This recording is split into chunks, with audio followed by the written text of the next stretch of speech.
chapter 6. This is the chapter that talks about Brume's first meeting with Robert. Love at first sight was Brume's phrase to describe his first meeting with Yaya. It was something they both loved to talk about, the way they met. They believed it was no ordinary meeting. In each, they saw a specialness, one they felt a constant renewal of each time they talked about. That Sunday morning, Brume followed Tommy to town, to a church, a small Protestant denomination known as CLS, the Church of the Living Salvation. Oftentimes, he teased Tommy about the way he changed churches. They were both born Catholics, but Tommy's family became Anglicans before he was 12. Tommy's mother had been very spiritual and was passionate about churches. She would bring the family together at night and sing praises to God. And when she prayed, she would spin around and speak in tongues, like one possessed by a spirit. She returned home one day and told the family that they would cease being Anglicans because the Anglican communion did not worship God enough. We will start attending a church where we can feel the real presence of God, she said. Tommy's father did not raise an objection to that. He did not ask questions. He believed his wife was the prayer warrior, the spiritual backbone of the family, the light through which God blessed the family.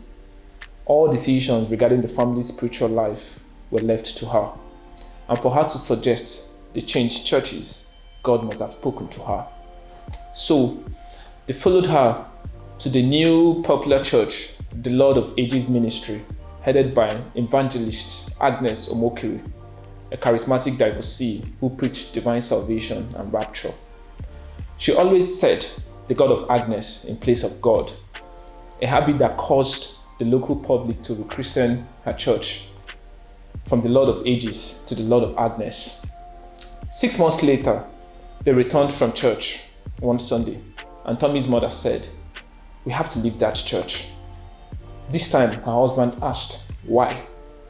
She replied, "Because I feel like we're worshipping Agnes and not the living God. We sing and pray to the God of Agnes. God should be the God of all." That was when the real journey began. And soon, they changed churches more than their mother changed hairdressers. She complained about her hairdressers, but hardly changed them. And Tommy wondered why she could not give the churches the same chances she gave to the hairdressers. He wondered why his father followed her without exasperation. He wondered why she never really found religious peace and satisfaction. He wondered what she was searching for that she could not find. But he could not just speak up.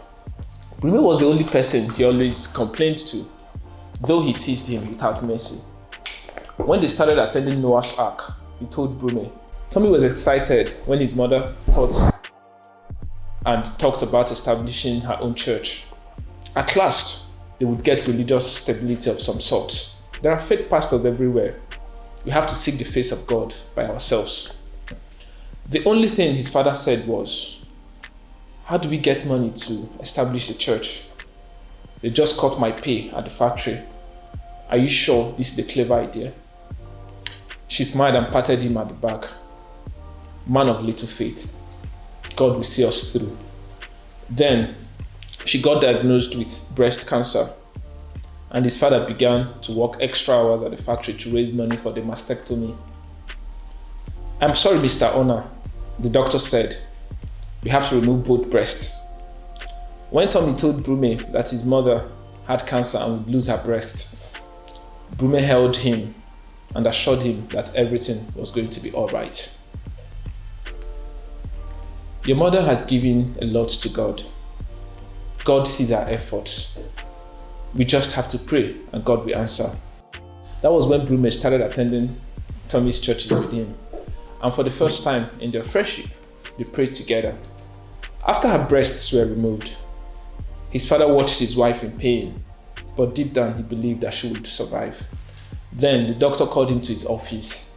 One day, when he went to the hospital after work, "We need to amputate her arms. That is the only way we can keep her alive." The family waited for a miracle that never happened.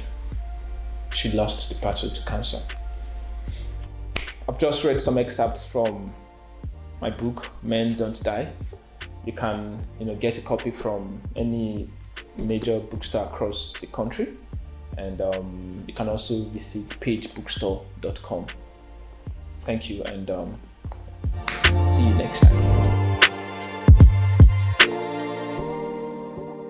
If you enjoyed this episode, don't forget to like, comment, and subscribe, and most importantly, share. And wait. Also, don't forget to turn on post notification. Bye.